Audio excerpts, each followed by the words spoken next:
the most common mistakes is that students start getting organized at the wrong time. When they start seeing the influx of papers coming in from their homeroom teacher, they start to panic a little bit and they start to think, oh my goodness, and they just kind of either leave the papers aside or, they don't tell their parents about everything that they're supposed to. The time to start getting organized is actually at the end of the summer, even before September hits, and this is a common misconception that a lot of parents and kids have together. So it's really, really important for them to be able to start getting ready as soon as the end of the summer and get in the right frame of mind. Okay, and one of the things I would recommend is to actually start bringing your materials the first day of school. You'd be amazed at how many students don't have their materials the first day of school. A proper binder or a notebook or something to put their materials in, because the first day of school, while there is that, that first day shock or new school or whatever, they need to be reminded that you do need to have your materials there. What specific steps do you suggest parents take to help their kids get organized at the end of the summer? Well, I would first recommend some sort of a sit down with their kids in order to figure out, first of all, what are the materials that they want to start using, and what are some of the goals that they want to start setting for that year. Okay? Goal setting, parents think a lot of times that, goal setting is just something that they're supposed to do, or that, that's taken care of by their teacher at some point in the year, or one of their teachers at some point in the year. It's really important to sit down with their kids, maybe at the end of right at the end of the summer, very beginning of September, and say, what are some of the things we want to accomplish this year?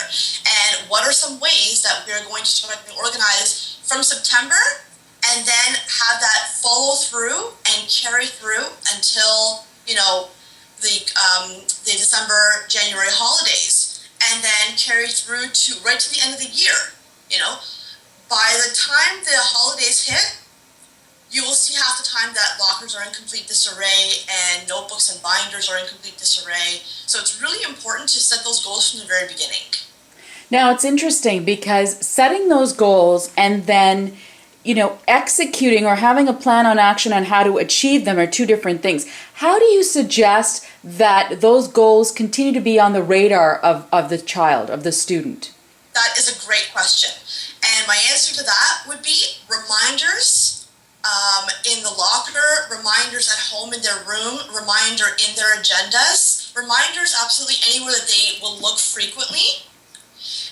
And another thing would be to set a certain time in their agendas where they're going to check in. They know that on October 13, they're going to check in and make sure that everything is organized. So set reminders for themselves, and as well, if parents want to post things, for instance, on the fridge or in the family room, little reminders for themselves, of tools that they can use to keep their kids organized, or something that the kids can use to check in, for instance. Every day at a certain time, they need to check the agendas. Every day at a certain time, or every week at a certain time, make sure that all the homework is up to date, all the assignments and projects have been, signed, that they've seen the grades, because so many parents, they don't even realize that, they're supposed to actually sign things from teachers, so that's also really, really important. Well, and it's interesting because I know in sort of my own personal experience, there's that fine line between giving them the independence to get it done because they need to figure things out by themselves, as well as you being on top of them getting it done. So, right. How do you suggest as a teacher that parents can sort of navigate that? Well, I would definitely say that certainly at the intermediate tween-teen stage in their lives, it needs to be sort of a 50-50. There needs to be, the parent involvement, and there also needs to be that 50% where they have to take that initiative. And the reason I say only 50-50 is because at this point in their development, they're not yet always capable of, of keeping track of all these things on their own. They're simply not, their brains haven't developed to that point normally. So definitely some good parental check-ins, I would probably say about once a week at minimum, is important. What are some signs then that you would suggest parents look out for that suggest, things aren't going as well as they should be, things are falling off the track? Let's say, you miss a check-in on that day or that week, which happens in a lot of busy families. What are some other signs that, maybe there needs to be a different strategy in place to keep this kid or this student in line? Well, the first thing you're going to notice is an increase in the level of stress and worry. Because when kids are disorganized or they're not doing well in school, they know it and they start to feel stressed about going to school. They start to feel stressed about bringing their homework. If you notice that there are no books being brought home, no agendas being brought home, I have so many well-meaning parents who sit in front of me at interviews and they say, well, what does the textbook look like? I don't know what their math textbook looks like. That's not the time to be checking in. It's right at the beginning of the year. Make contact with the teacher. Make sure you know what the textbooks and the materials look like. So again, setting those reminders, and you will start to see that things are not coming home. That's an issue. Mm-hmm. If they tell you that they've always, I hear this from so many parents. Well, they say that the homework is being done at school. It's finished, and they don't have to bring it home. Force them to bring it home so you can at least check in, mm-hmm. even if it's just to put like a little initial next to it, saying, I saw this for this week. Or to make sure that at the end of the month that unit in math has been well covered. It's really important that you have that that check-in time with them. And if you see things not coming home, then that's a big hint. Now, we've talked about agendas, and I think by and large most schools, whether they're public or private, have that in place at a certain age. I know in my children's case, I think it starts in grade 1. But if you don't have an agenda that is sort of a school agenda, then you can certainly create your own, right? You can certainly create your own. My only concern about that is that sometimes in the school agendas there are certain things that are specifically school related, so specific school related activities that may not be in a general agenda. Mm-hmm. So you might just want to check in with teachers or the administration or someone that they that would know when those activities are going to be, and just make sure that they have those things written in. I've been in several schools where the agenda had specific things, specific dances and school-specific events that the students missed out on because they had a general agenda. Okay. Now, you bring up another excellent point, and I think a lot of parents struggle with this today.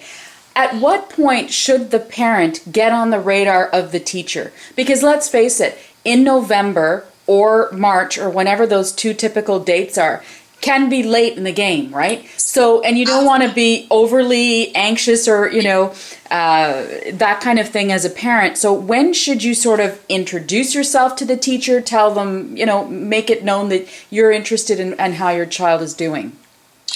I would likely say that the best time to check in would be right at the beginning of the year. So within the first 2 weeks to make that initial contact. Mm-hmm. Now, within the first month, within the month of September, a lot of schools hold a curriculum night.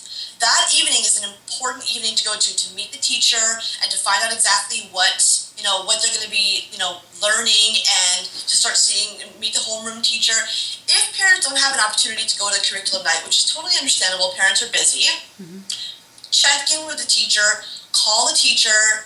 If the teacher allows email access, you can find out from the administration, from the office, if the teachers allow for email access, or just call them and say, I'm so and so's mother or father or guardian, and just wanted to check in and touch base with you. And it's really, the onus is really on the parent to be able to follow up on a regular basis, which is probably, at least if you're seeing things coming home and you see that your kid is on top of it, I would probably say check in every couple of months. That wouldn't be too much. By the time the interviews come around, if you're hearing negative things, it's already quite late in the game. Yeah, I guess the message here is to be proactive, right? Absolutely proactive, and maintain a good level of communication with your son or daughter. That's really important.